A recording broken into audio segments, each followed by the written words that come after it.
Halo semua sobat energi suara, berjumpa lagi dengan suara saya, Majulan Sukadi di akun YouTube Wow TV.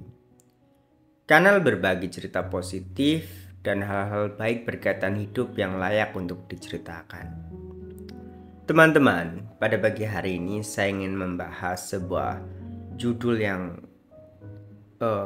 ini saya dengar sudah lama dan saya sudah catat. Judulnya mungkin entahlah ini populer tidak di Google, nanti silakan dibuktikan sendiri. Judulnya berkaitan tumpeng. Saya beri nama tumpeng kehidupan. Tumpeng kehidupan, istilah ini atau paradok ini dulu saya dengar pertama kali dari seorang pakar branding di Indonesia, dari Bapak Subiakto.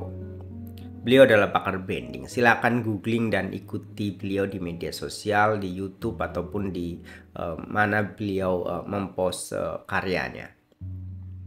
Hari ini berkaitan cerita tumpeng kehidupan, saya ingin belajar untuk memaknai dengan pemahaman yang bisa saya pahami. Berkaitan dengan tumpeng.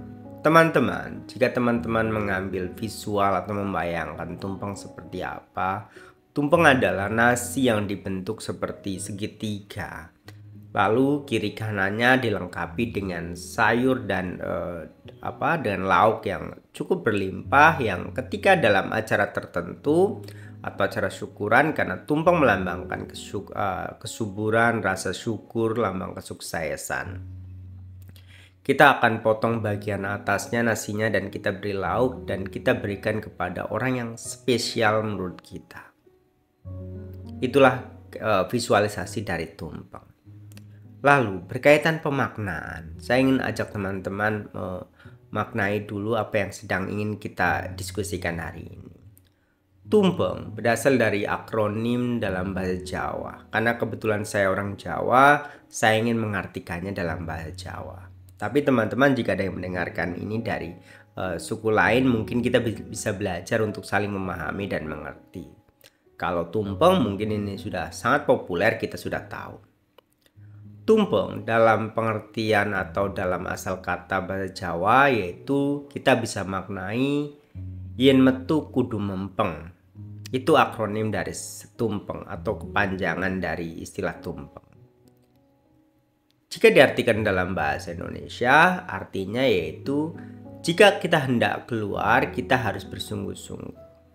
Maksudnya, jika kita ingin melakukan sesuatu, kita ingin bekerja, kita ingin belajar, kita ingin mengajar, kita ingin membangun sesuatu, kita harus penuh dengan dedikasi, usaha, dan semangat. Itu akronim dan penjelasan makna dari tumpeng. Lalu, saya ingin mengajak teman-teman dengan bagaimana kita memaknai istilah tumpeng kehidupan dalam keseharian kita atau dalam kehidupan kita. Pak Subiakto dulu menjelaskan tumpeng kehidupan dengan sebuah pemahaman atau pembelajaran seperti ini, yaitu ketika umur kita, kehidupan kita dibagi menjadi 3 fase besar yang di sana kita isi dengan keseharian yang harusnya kita lakukan. Fase yang pertama, beliau kalau bayangkan teman-teman yang ada segitiga besar dan garis pertama yang barisan bagian segitiganya akan dibagi kecil dan awal dan akhir. Yang pertama adalah infant atau ketika kita masih kecil, kita membutuhkan basic learning, pembelajaran hal-hal basic yang harus kita kuasai. Di sana beliau dulu menjelaskan dari umur 0 sampai 20 tahun adalah fase basic learning kita. Kita belajar hal-hal yang dasar yang harus kita tahu. Lalu nanti di ujungnya ketika kita sudah melewati masa pensiun, mungkin di umur 55 atau 60, kita di sana fase yaitu kita rotten atau kita fase menua. Di sana kita harus belajar cukup tentang semua hal yang sudah kita lakukan. Berhasil atau tidak berhasil, belajarlah untuk menerima rasa cukup itu. Sekarang kita akan belajar porsi paling besarnya dari kehidupan kita, yaitu waktu yang sedang kita jalani. Teman-teman, saya tidak bisa menebak yang mendengarkan umur suara ini di umur berapa. Tetapi teman-teman, ketika saya berbicara ini hari ini, Saya ada di pertengahan kehidupan. Saya hampir berumur 35 tahun. Oleh karena itulah saya ingin berbicara tentang tumpang kehidupan ini dengan versi yang sangat serius, atau bagaimana kita belajar untuk mengisi kehidupan kita dengan kebaikan dengan cara yang sangat serius. Teman-teman, di podcast saya banyak membahas tentang bagaimana pendidikan mengambil peran dalam kehidupan kita. Kehidupan saya dalam arti yang lebih khusus lagi. Saya menghabiskan banyak waktu di bangku sekolah atau di bangku pendidikan. Level tertinggi atau level yang hari ini cukup saya syukuri, saya pendidikan S2 saya selesai. Maka hari ini saya ingin belajar dengan tumpang kehidupan bagaimana kita mendarmakan hidup kita, ilmu kita kepada hal yang baik. Kemarin ketika saya berbicara mengenai Tridharma perguruan tinggi, bagaimana tugas sebuah kampus universitas yaitu bagaimana dia mendarmakan, membaktikan dirinya dengan Tridharma, yaitu belajar menugaskan untuk melayani dengan pendidikan, penelitian, dan pengabdian masyarakat. Hari ini kita sebagai yang dewasa, kita sudah melewati itu semua. Tetapi bagaimana kita hari ini berkembang jauh lebih baik lagi, pelayanan kita jauh lebih baik lagi. Teman-teman, dalam cerita tumpang kehidupan ini, di umur kita Pak Subiakto membagi beberapa fase umurnya. Dan sekarang saya ingin menjelaskan, kita boleh memberikan deadline, boleh memberikan rencana, goal, tujuan kehidupan kita. Apalagi di masa yang sangat produktif ini teman-teman, di fase kehidupan puncak kita. Teman-teman, area kehidupan ini ada, menurut buku yang saya baca juga, ada 8 area besar. Pekerjaan atau karir adalah salah satu bagiannya juga.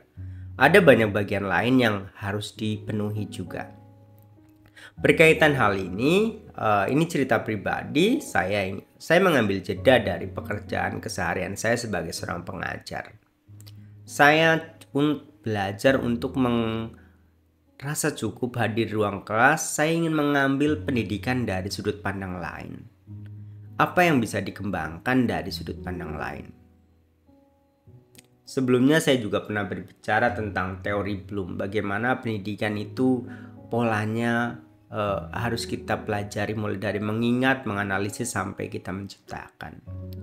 Dalam fase yang lebih dewasa ini, berhubungan juga dengan Tridharma perguruan tinggi, mungkin kita masuk dalam fase bagaimana kita melakukan penelitian dan kita melakukan bakti kita kepada masyarakat. Wow, rupanya ketika berbicara seperti ini, saya seperti menggali dalam diri saya, ada beberapa hal yang saya ingat. Dulu waktu ketika pertama kali saya mengambil skripsi di pendidikan S1, saya mengambil judul skripsi itu Dharma Negara. Ketika bagaimana agama itu terlibat dalam kegiatan kebaikan untuk negara. Waktu itu saya melakukan sebuah penelitian pada sebuah organisasi keagamaan berkaitan dengan kehidupan bernegara. Bagaimana lembaga keagamaan terlibat atau aktif membantu masalah-masalah yang dihadapi negara. Pada waktu itu poinnya adalah terjadinya sebuah bencana alam, karena waktu itu masih sangat bencana tsunami di Aceh sedang melanda, jadi kegiatan agama berperan juga dalam itu. Agama tidak hanya di ruang ibadah, agama bisa hadir di masyarakat. Kita terlibat, kita inggik dalam kehidupan masyarakat. Bagaimana agama menjadi tempat bersandar yang nyaman dan teduh. Teman-teman, saya ingin bercerita mungkin agak melebar-lebar. Pagi ini saya mendengarkan sebuah lagu dari sebuah penyanyi, mungkin penyanyi cover. Beliau sangat teduh suaranya dan pesan lagunya juga sangat baik. Tadi pagi saya berpikir tentang rupanya lagu ini menghadirkan lebih dekat kebaikan dibandingkan agama. Itu pikiran yang muncul. Lalu kata selanjutnya yang muncul dalam benak saya adalah bagaimana menjadikan agama juga menjadi tempat seteduh ini atau senyaman ini. ketika kita sedang menghadapi kegalauan, kita sedang menghadapi masalah, kembali ke agama adalah jalan paling baik, jalan paling benar. Agama mengambil peran untuk menenangkan dan mendamaikan. Seperti awan-awan di langit yang memberikan kesejukan dan kedamaian. Bagi ia yang terang-serang panas, ketika hadir awan dia bisa merasa sejuk dan teduh. Bagi ia yang merindukan hujan, awan dharma bisa hadir sebagai hujan yang menjadikan tempat untuk menghadirkan kedamaian dan kesejukan.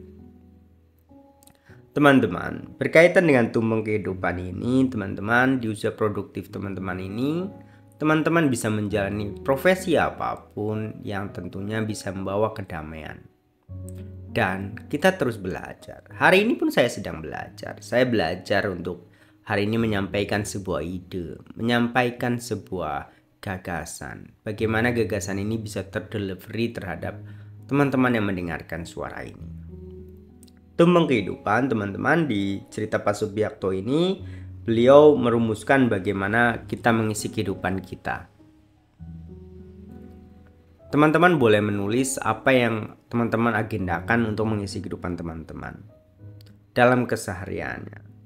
Buatlah goal-goal yang reliable tercapai, ataupun goal-goal besar juga silakan. Dan berangkatlah dari catatan teman-teman, capai dan tunjukkan itu kalau teman-teman berusaha dan berhasil. Teman-teman, demikian yang bisa saya sharingkan hari ini. Semoga teman-teman dalam kondisi baik dan sehat, dan kita bisa selalu berbagi cerita bersama. Terima kasih, salam.